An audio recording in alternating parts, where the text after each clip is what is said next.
The last of the silver screen cowboys, the last of a fast dying breed. All right, we're glad you joined us for this episode. We are continuing about Rex Allen, the Arizona Cowboy, or the last of the singing cowboys. It's part of my silver screen boyhood as I was growing up. Roy and Rex and Gene and a lot of these old Western stars who presented a good image on the screen. And I wrote a poem one time about silver screen boyhood, and I'll read just a portion of it here. It says, "My boyhood across the 50s was spread. Heroes then had values that would shine. Their private lives didn't cause us any dread, and we got to see them for only a dime."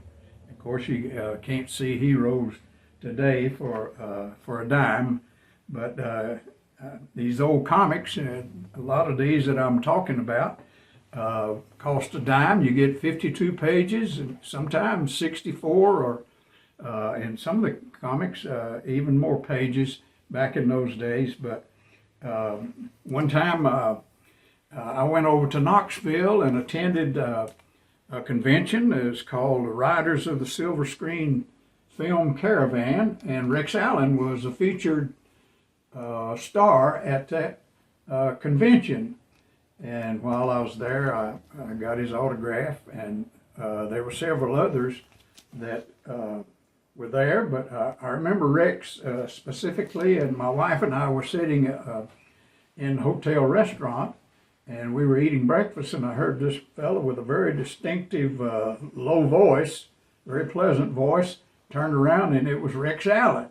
And so I got to see him while I was over there and got to get his autograph. And he also autographed to my mother, autographed a picture to my mother, Virgie. And he said, "To Virgie,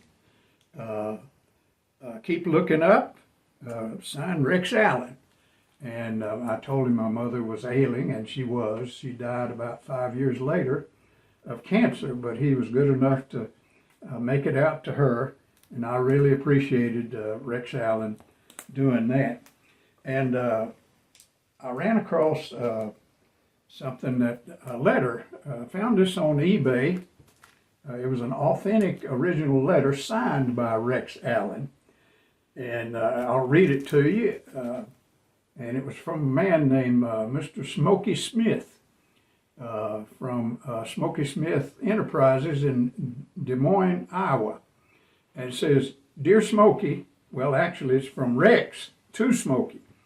It says, "Dear Smokey, just a note to let you know I'm opening in the Flame Room in Minneapolis on February 26th and could be available for an auditorium date in your area on the 24th or the 25th.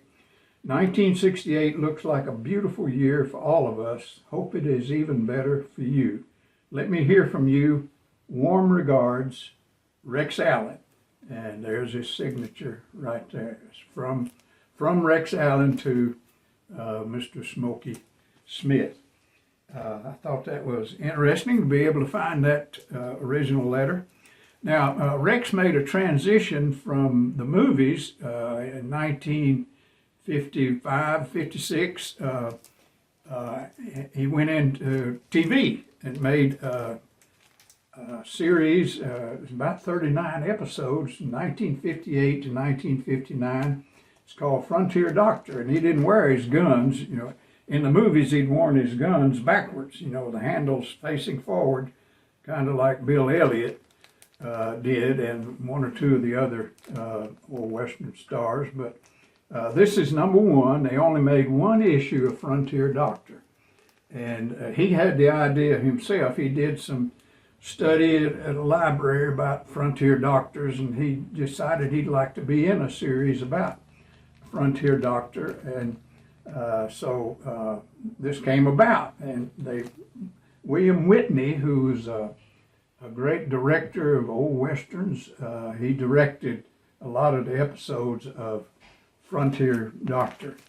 But those are some of my memories of of Rex, and from when I remember meeting him over there in 1988 in Knoxville, Tennessee. His son, Rex Allen Jr., is also a performer. He sings. In fact, one of his best songs is "The Last of the Silver Screen Cowboys." Of course, he's singing mainly about his dad, Rex Allen.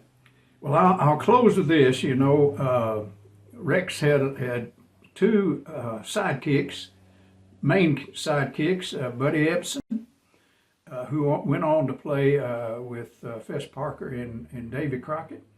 And he also had Slim Pickens, who was in a lot of Westerns. And that made me think of this verse in Proverbs that says, can two walk together unless they be agreed? And of course, he and his sidekicks, they got along well, made some good movies.